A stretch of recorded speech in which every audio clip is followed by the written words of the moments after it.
হরে কৃষ্ণ। সনাতন ধর্মের চারটি স্তম্ভ কি কি? সত্য, শৌচ, দয়া, তপ। সাধারণত বৈষ্ণবরা এই চারটা নিয়ম পালন করে থাকেন। সত্য মানে কি? যখন আপনি চারটা নিয়ম পালন করবেন তার মধ্যে হচ্ছে সত্য নাম্বার 1।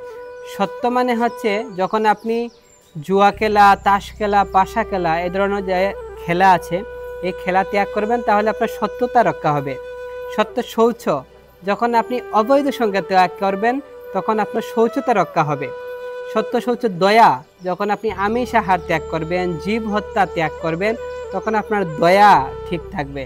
সত্য শৌচ দয়া। তপ, যখন আপনি নেশা বর্জন করবেন, সম্পূর্ণ প্রকার যখন নেশা বর্জন করবেন তখন আপনার তপ মানে তপস্যা ঠিক থাকবে।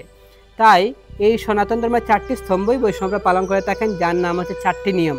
তাই আপনি চারটি নিয়ম পালন করুন, সনাতন ধর্মের চারটি স্তম্ভ আপনি ঠিক রাখুন আর আপনার ভক্তি বৃদ্ধি করুন। হরে কৃষ্ণ।